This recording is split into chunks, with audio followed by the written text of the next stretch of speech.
Good evening and welcome to a special edition of 60 Minutes. I'm Tara Brown. Everybody makes mistakes, even police, trying to solve major crimes. But the inexplicable failings of the criminal investigation you're about to see can't be dismissed that easily. In this case, the consequences were catastrophic for an upstanding, community-minded family from the Blue Mountains west of Sydney. They ran a much-loved circus school, but ended up in prison after being charged with 127 counts of monstrous child sexual abuse. The only problem? There wasn't a shred of credible evidence to back up the accusations. Now, having destroyed the lives of innocent people, you'd think the New South Wales Police would be big enough to apologise for their incompetence. They're not. Charged with a collective 127 offences. They relate to the alleged ongoing sexual and physical abuse of young boys between... Exposed. A real-life horror movie. 100 sexual attacks on children. An extended family of circus freaks preying on young children in a hillbilly backblock of the Blue Mountains. Is Australia's house of horrors. The headlines said it all. Alleged sexual and alleged child sex ring. Except none of it was true. There were child sex crimes. They were abhorrent, they were violent, but they're false. Pleading not guilty to all. Falsely accused. Like, in a way, I almost feel like I would rather be accused of murder. Thrown into jail. Because people said 25 years to life, and I hadn't felt dread like that before in my life, and I was so afraid. Abused, assaulted, reviled. They just said, you're going to be raped in here. You're going to be bashed. Said to me, you're an animal. You're just an animal, you are. And you belong in a cage. A family torn apart by accusations too ludicrous to believe. Except by police. The family is the collateral damage, the collateral damage of a witch hunt. I'm strong for my kids. They never felt they had to look after me when it was all over. Sorry.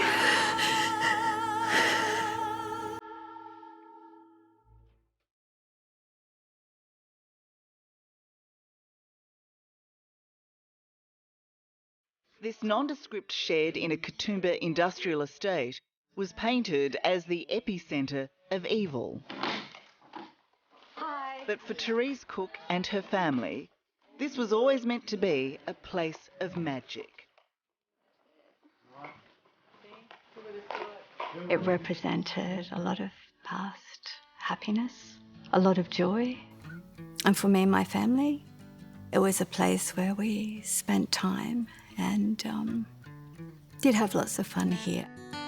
It was also a space for performance and teaching, where the local community, including disabled children, learnt circus tricks and self-confidence. You did it! Maybe It has been a long 2 years since they've got together like this. Almost. Therese and her brother Paul, the circus novice of the family. Nice. I honestly don't... Therese's daughters, Yanni and Clarissa, and relatives Lachlan and Lucy. This is not just a family catch-up, but a way to celebrate their freedom. These are the people who are in the community doing bake sales. They're the people that you ring up if you've got a flat tyre. These are the type of people that were charged with these acts. And yet, they were subject to the most heinous accusations of child sex abuse, made by an estranged relative and her husband, parents of young children and members of an extreme religious sect. They would let the blood drip into a bowl and then they'd make me drink it. Criminal lawyer Brian Wrench could never believe the accusations against Therese and her quiet, community-minded family were ever taken seriously. To actually cause any of this sort of abuse What sort of a person would you have to be? Well, you'd have to be a complete psychopath to do that. I hope we don't have any more children because this world is a cesspit of hatred, lies and violence. The ultra-religious parents claim their young children, who cannot be identified for legal reasons, had been sexually abused and tortured by Therese and her family, as the mother recorded in her diary. With the kind of rape and torture that was going on, he'd get really upset for a bit and not want to talk about it, but then he would. At that point, did you realise these allegations were coming from within the family? No. I didn't know it was from within my family, no.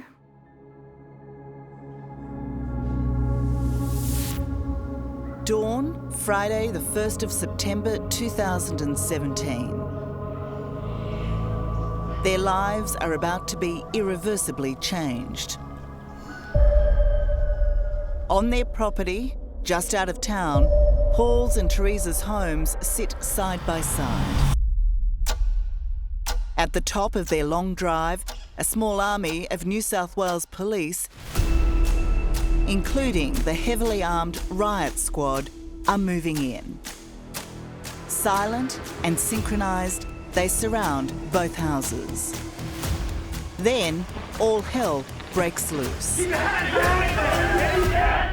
was this bang, and they just, one by one, just came through the door, screaming, "Police, police." I distinctly remember the footsteps. They were running up the stairs. Get your hands up and get down on the floor. And they dragged me from the bed. I was semi-naked. I went towards them with my hands up, half away, confused.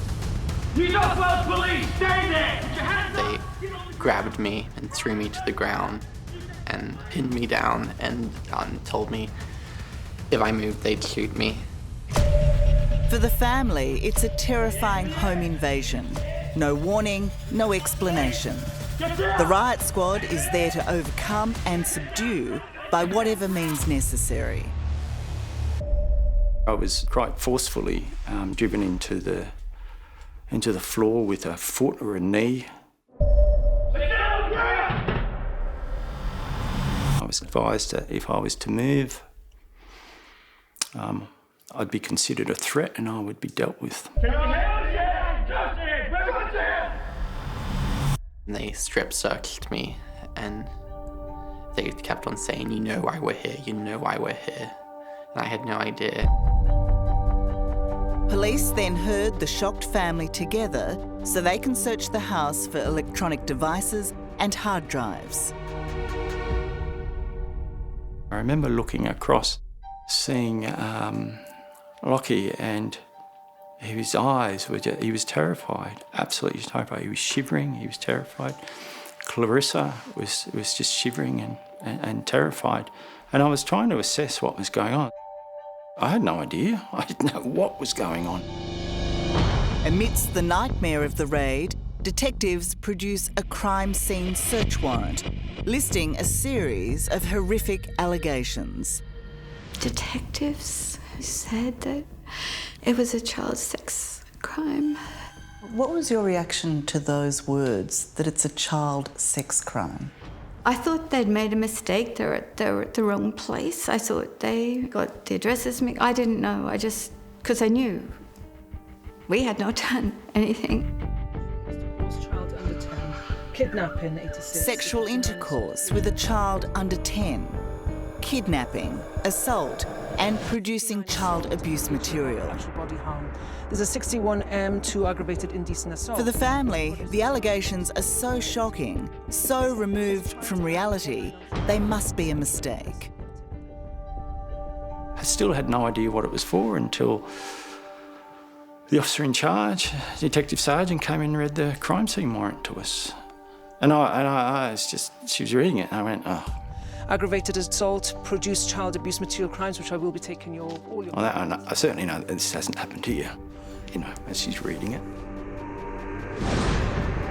Despite the heavy-handed police raid to execute their search warrant, no one was arrested. So at that point you thought, well, this is all going to go away. Yeah. No, it's ridiculous. Ridiculous. Coming up. What was it like to live under surveillance? Like you were being hunted. How low will they go? Get this text. Can we start seeing each other again? The police tactics It will be fine. The police would not stoop to this level. that defy belief. Wasn't there to date you? No, he was wired. And just who's making all this stuff up? This can't be real. That's next on 60 Minutes.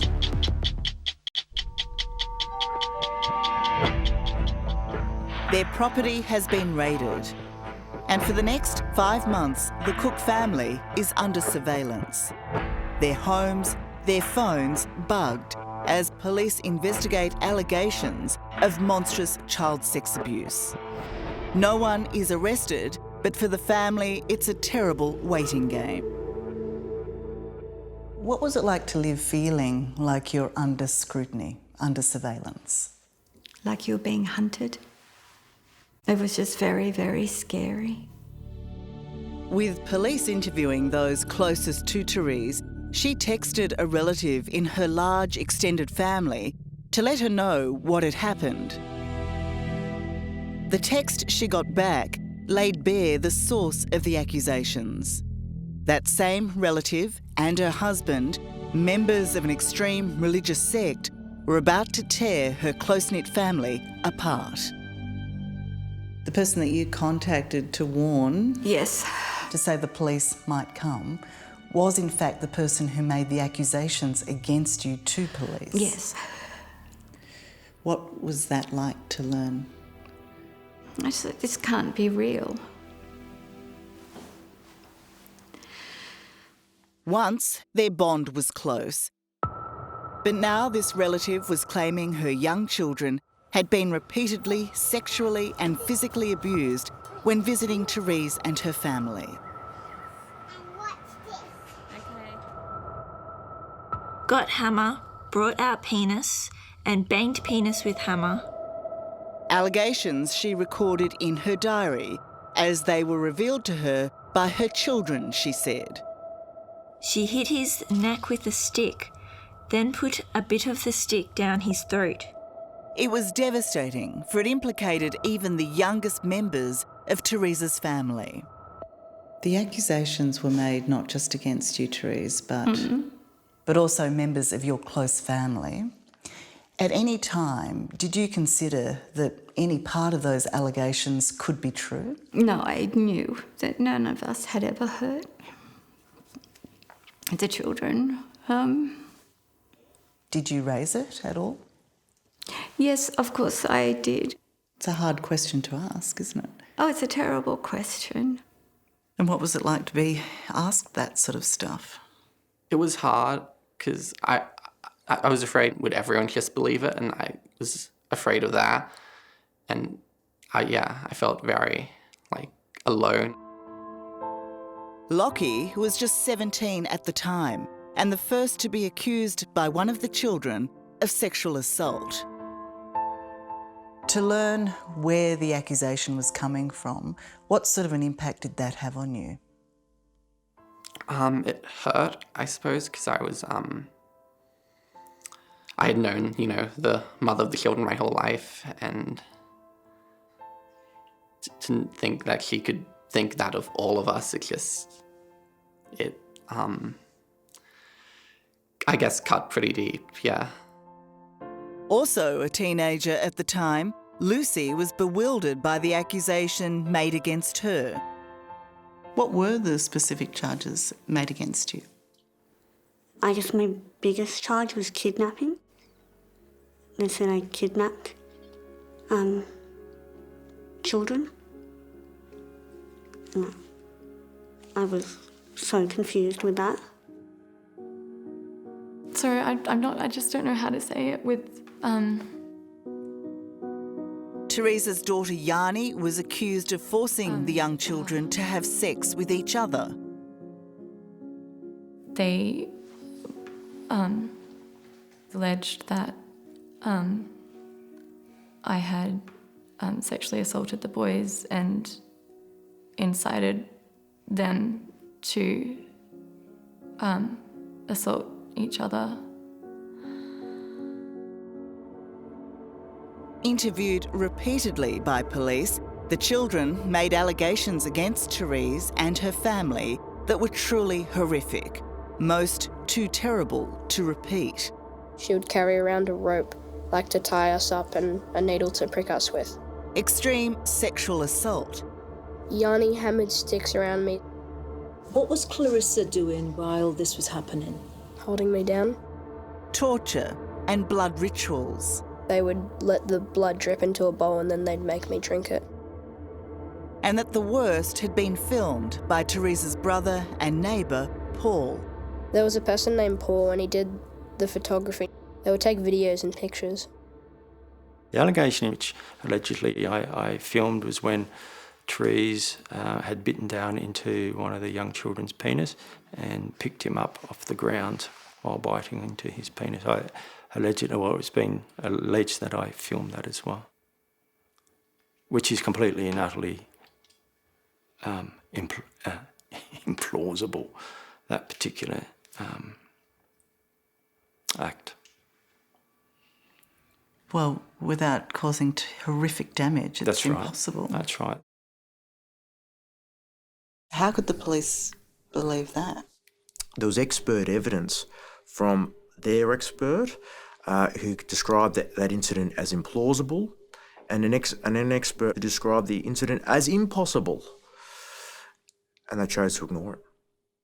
Criminal defence lawyer Brian Wrench represented the family. Well, they were the words of young boys. The police do have a duty to investigate, don't they? They do, but it's a duty that accompanies enormous power. It was almost a deliberately ignoring the evidence that was available. That showed our clients did not do this. Despite the implausibility of some of the accusations, the police threw everything into investigating the Cooks, and in doing so, resorted to some very dirty tactics. They enlisted a junior police officer who'd recently had an intimate relationship with Teresa's daughter, Clarissa. He was to pretend he wanted to rekindle it. He invited her on a date. Where are we going? To that steak place. Oh. But not before being briefed and wired by the New South Wales Sex Crimes Squad. This warrant authorises police to record any private conversations that you may have with Clarissa. I think a month had passed or so without any contact between me and him. And then out of nowhere I get this text, can we start seeing each other again? And so we did meet up. We did. We hugged and kissed and everything. Still going? Yeah, running heaps. As captured by the police wire, Clarissa believed she was on a genuine date. And I just thought it will be fine. You know, the police would not stoop to this level of getting a cop who used to date me to interrogate me. That wouldn't happen. No way. But you want to ask me questions about it. But as the night wore on, as police planned, he began to question her about the allegations. One would assume hoping for a confession. You sure you don't want to talk about it? Instead, Clarissa confided that she'd been falsely accused. It never happened. It's a complete lie. I swear to God, it's a lie. It's a vivisection, you know. This was a cutting open of a whole life exposed to the courts, to the police, and for what? For nothing, when she didn't do this. What is going on, Clarissa?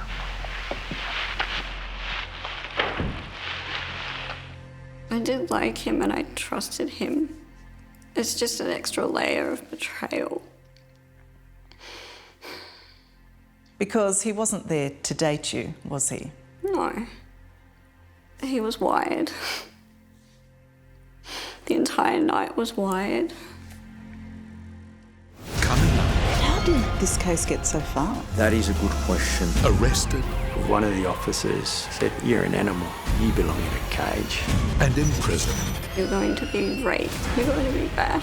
A good family. What was that first night like? I remember crying myself to sleep. Confront a life in hell. That I'd be in prison for 25 to life. That's next on 60 Minutes.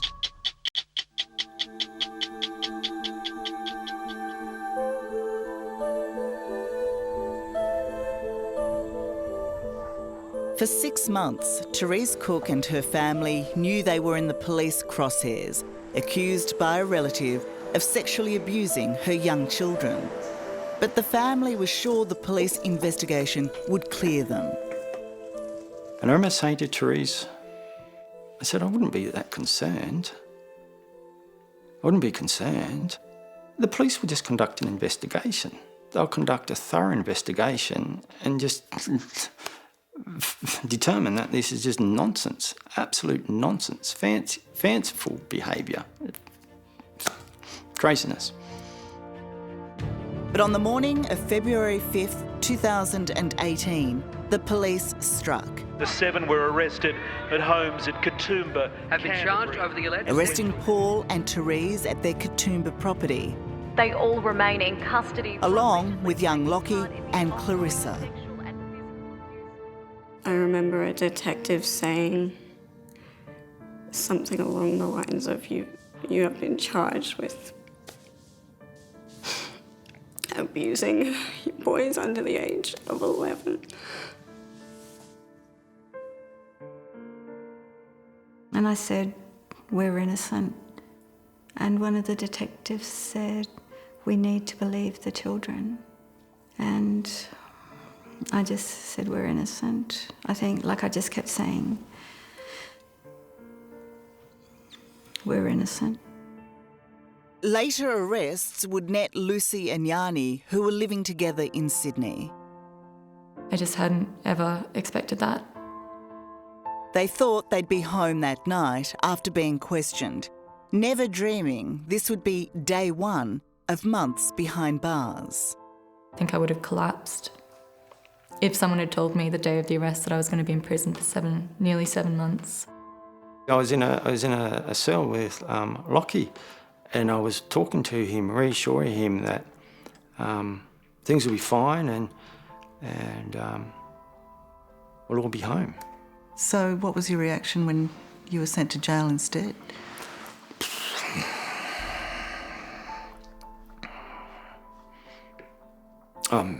I think shell-shocked is probably the term I'd use.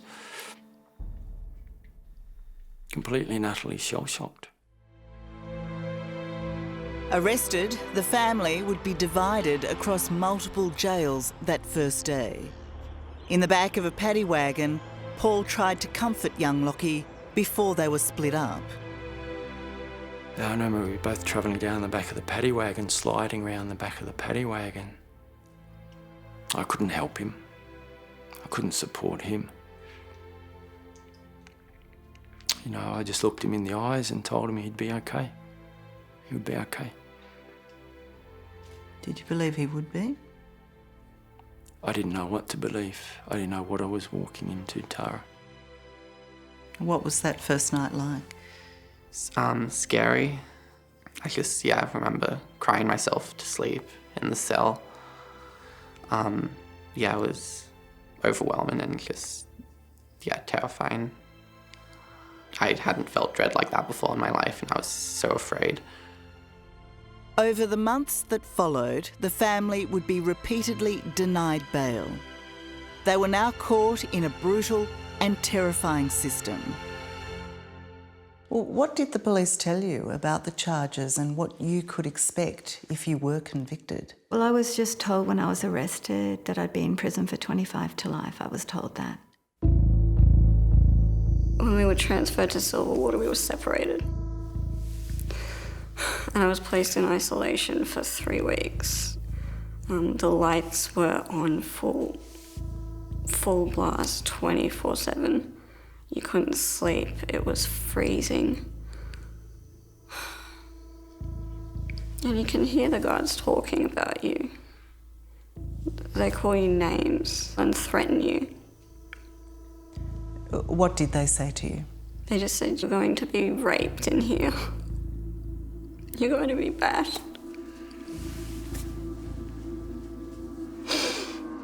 What did you fear the most? That I was going to be incarcerated for the rest of my life. Police say the victims, who were all under the The story exploded across the nation. Facing more than 100 charges. Their circus life turned into a horror show. An alleged child sex ring. Horrific headlines, horrific headlines. uncovered a shocking alleged child. Pedophile rings been arrested. Sexual and physical Raids across Sydney, Canterbury, Katoomba. Behind bars, with nowhere to run or hide, the threats to the Cook family were immediate. I was in an empty courtyard. It was away from the other cells, and one of the officers said to me, "You're an animal. You're just an animal, you are. And you belong in a cage, and that's where I'm taking you now. Get in there." And this is the sound that I love, the locking of the door. For Lockie, it was fellow inmates who attacked him. They were just yelling at me, calling me a rapist, and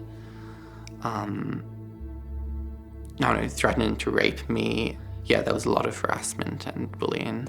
What happened there? I was assaulted once. Second time, someone tried to assault me, but they didn't succeed. You fought back? Yeah, I just defended myself, just blocked their punch. So I was scared of being killed. I was scared of the death threats. The longer you were there, Therese, were you more and more worried that you would be convicted on these charges? No, I just still have faith that the truth would come out. I had to believe that, and I kept clinging to that. How did this case get so far? That is a good question. I felt it was almost a pursuit at all costs.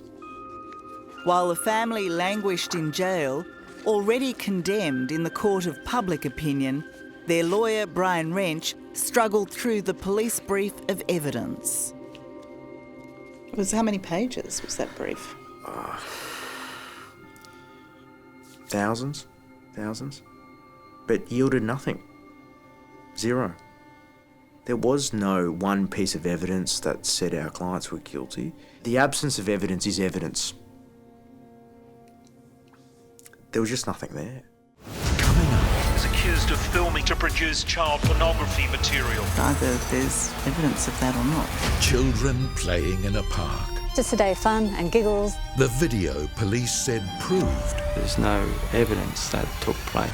monstrous abuse. I didn't understand how they could believe that they'd just gone through this really horrific experience. That's next on 60 Minutes.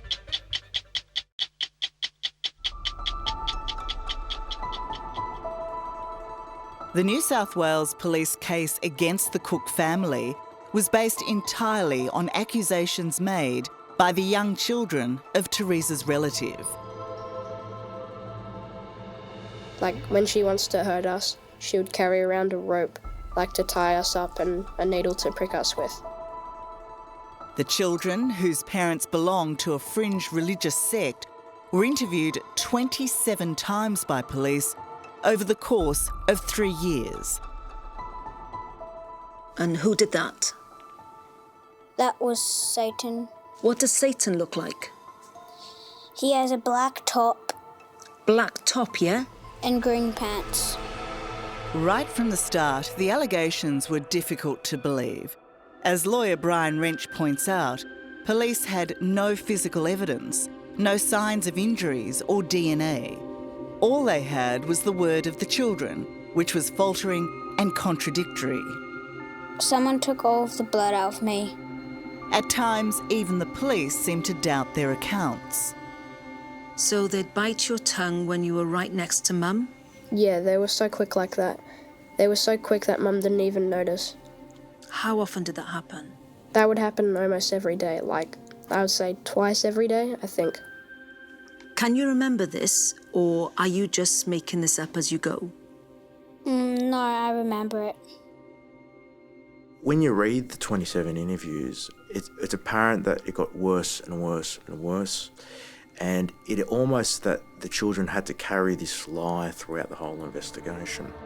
But during their many interviews with police, the young children also revealed troubling details of how their mum got them to open up about the so-called abuse. Mum made me tell, like, she, kept me in my bedroom until I'd tell. And in her own diaries, the mother accepts ever wilder claims and seems intent on them revealing even more. He says she pricked my eyelid with a needle and hanged me on a branch by my top. I know the story hasn't finished yet. They both have more to tell me. Some of it is so fantastical, and for any allegation to be made, my relative kept her son in a bedroom for 2 hours, saying, "Who's hurt you? Who's hurt you?" It's like she's going to each of the kids and like coercing them into saying stuff to her and not leaving them alone until they've told her something that someone's done to them. They would, hurt me in somewhere and they would let the blood drip into a bowl and then they'd make me drink it. The question is, why would children, very young children, make up, these really awful allegations? There were some curious features about this case which raise a lot of questions. Why is it when the complainants mentioned matters about blood, cutting, sacrificial aspects of it, that at the same time they were being taught this in religion study? But there was no investigation of this. And these are some of the questions we want answered. The abuse described by the children would later be pronounced by a Supreme Court judge as bizarre, implausible and, in some cases, physically impossible. But despite that, police pursued Therese and her family with a seemingly single-minded certainty. You and your mum pushed him to the ground so that he was laying on his stomach and that you removed his pants. In this police record of interview with Yanni, a litany of grotesque accusations is put to her. It's been alleged that you then inserted your fingers into his anus. But Yanni, to be in that police station and to be asked those sorts of questions... So they put the allegation to me and I just shake my head or something. I just ended up sitting there just saying no for like an hour. When you look at how Yanni was treated during that police interview, I mean, is that something she should expect as a suspect in a case like this? Well, no, absolutely not. She was a decent person coming to the table and then treated like a criminal before she'd even had time to answer the allegations. What sort of long-term impact would you expect that to have on Yanni? I mean, you know Yanni. From what I've seen, everlasting. Over 18 months, the children's allegations against the family grew and grew. Particularly confounding for Paul, who says his contact with them was minimal. How much time and how much did you have to do with these children? This is the... It's so distressing because I didn't. I saw these children on a Christmas afternoon in 2015. The parents were there and I had a meal with them again. May have been there for an hour again. Mum was there. That's it. That's it. Those 2 occasions? That's what I can recall, yes. Like a very limited time. In their dawn raid on Paul's and Teresa's houses the previous year, in 2017, the police had taken hard drives, computers and mobile phones. As the children said, Paul had videoed them while they were being sexually abused. There was a person named Paul and he did the photography normally. They would take videos and pictures. To produce child pornography material. They're pleading not It was that claim of video evidence that sealed the family's guilt in the eyes of the public, except there was no evidence at all. Being charged with videotaping or filming children is a pretty easy charge to prove or disprove, isn't it? Either there's evidence of that or not. And is there any evidence that the children were filmed? No, there was no images, there's no evidence that that took place. I think it was my bail hearing where the DPP stood up and he said, yes, no, we haven't found anything yet, but he may have just stuck the phone up and pretended to film. Eventually, this is what the police pointed to as video proof the children had been sexually abused. But it shows the children at the centre of the allegations enjoying themselves with Therese and Yanni. Okay, this is going to be fun. Videoing with Yanni's phone. Images Yanni happily gave to police. It was fun. It was just a day of fun and giggles, and I thought it was a delightful day. It was a public holiday in a very public I place. used to have one of these at home when I was growing up. And Therese and Yanni were babysitting. Let's discuss it when you're a bit older. That's messed up. That's why we've got to follow Bubbly. Okay, yes, okay. Police used these videos to claim that on this day, Yanni had forced the children to perform sex acts on each other, despite no images capturing that accusation.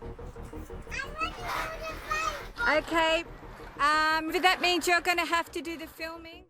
I didn't understand how they could see those videos and see the boys so happy and just normal and believe that they'd just gone through these really horrific experiences. It wasn't until the family was charged and in jail that the mother of their young accusers revealed a shocking truth she'd kept from police. One of her children had told her he'd been lying all along. Later tonight, he suddenly came up to me and said to me, "Mum, I'm really sorry I've been lying about the whole thing. Nobody hurt me, I've been lying to you." So, can you explain why it's not in notes for the police? I took it out because I thought I didn't want anybody questioning whether he was telling the truth about everything, I guess.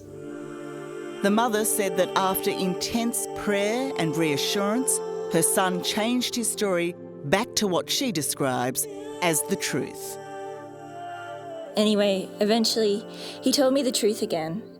After about 2 hours of reading reassuring scriptures from the Bible and cuddles and a lot of patience and love. She argues that she omitted giving it to police because she didn't want her son to feel the pressure of not being believed. How would you describe that decision? It's calculated. It was a willingness to believe in the face of overwhelming evidence. After 7 months in jail for Therese, Yanni and Clarissa, 4 months for Paul, Lockie and Lucy, they're finally let out on bail. But it is only bail. With 127 charges still against them, despite what police now know, the family is staring at a trial that could end in life behind bars. This family is a family that could be any family in Australia, and they will never recover from this. It's frightening, absolutely frightening, because this could happen to anybody. Coming up. I don't know, I'm crying because I was so happy. Relief for an innocent family. Felt like a huge weight was lifted off me. Humiliation for detectives. When you're chasing monsters, make sure you don't turn into one. The truth wins. I carry pain, sadness, some days despair. But at what cost? If you don't need evidence to put someone behind bars, that's absolutely terrifying. That's next on 60 Minutes. Blue sky, smiling at me. Nothing but blue skies do I see. The Cook family was now on bail, not allowed to see each other, and still facing 127 charges of the most heinous child sexual abuse, despite New South Wales police having no evidence against them. In June 2019, their lawyer, Brian Wrench, applied to have the charges thrown out. We were hoping the DPP would see a reason. The mountains of evidence disproving the allegation, it would have been irresponsible for the DPP to continually put this family through this trauma. Irresponsible. Initially, how did the Office of the DPP respond? They needed time. And whilst it did take a long time, it was 8 months, it was probably the longest consideration I've had in my career. They saw light and they put an end to this nightmare. A Blue Mountains family accused of child sex crimes has been cleared of all wrongdoing. So, on February 14th this year, the DPP admitted there was no case against the Cooks and finally withdrew all 127 charges against Therese, Paul, Yanni, Lockie, Clarissa and Lucy. It was a total humiliation for New South Wales Police. Vindicated when all one charges were dropped. I didn't believe it. I was shopping and Brian said, "Can you sit down?" I don't know, I'm crying because I was so happy. It just felt like a huge weight was just lifted off me, and I just felt this sense of calm which I hadn't felt for a very, very long time. This was deemed to be one of the most heinous child sex abuse cases in New South Wales history. I describe it as one of the greatest miscarriages of justice in New South Wales. To the destruction of a family for something that didn't occur. On the day the charges were dropped, for Therese, her husband David, who has been her rock behind the scenes, their family and friends, the relief and joy were overwhelming. It's made it hard, obviously. Kept apart by strict bail conditions, for some, this is the first time they've laid eyes on each other for nearly 2 years. But after the initial euphoria, the reality of what's been done to them, their lives, their reputations. You describe the allegations as fantastical. Some of them really are. Why do you believe the police believe them? I think the police that would work in the child sex crime squad would be quite traumatised because of the work that they do. So they can't see beyond that everyone's guilty. Doesn't give reason to why we were treated that way, but it's an understanding of how that can happen within that system, I think. I'm really angry because it's so hard to recover from something like this. And I just think if you don't need evidence to put someone behind bars, then that's terrifying. That's absolutely terrifying. The sun is fading. I carry pain, sadness, some days despair. You know, the allegations put against me are fairly soul-destroying and heartbreaking. Inevitably, and unfortunately for Paul, more than any of the others, to be called a pedophile is mud that's more likely to stick. When you look at your sister and the others who've been accused, they don't as neatly fit that stereotype, do they? Is that something you fear, that because of that you will be branded a pedophile despite those charges being dropped? Yeah, of course it will have an impact. You know, your reputation's been destroyed. Some people say your life's been destroyed, but I refuse to believe that. This is not victory at all costs. And that's probably one of the issues I have with this police case, is that when you're chasing monsters, don't make sure you don't turn into one. Can I have one of those? Having endured an ordeal few families would survive, they now share an even deeper bond. But gatherings like this must also remind them of the betrayal that came from within. A betrayal that almost cost them everything.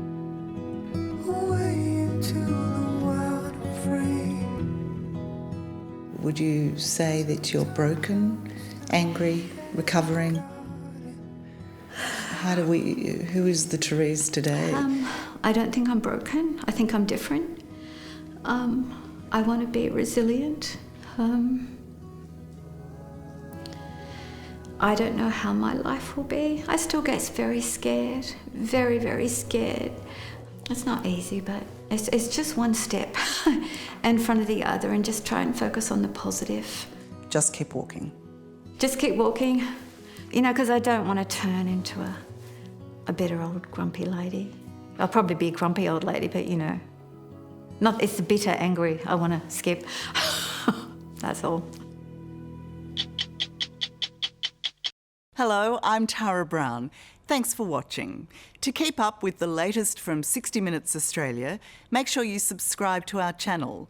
You can also download the 9Now app for full episodes and other exclusive 60 Minutes content.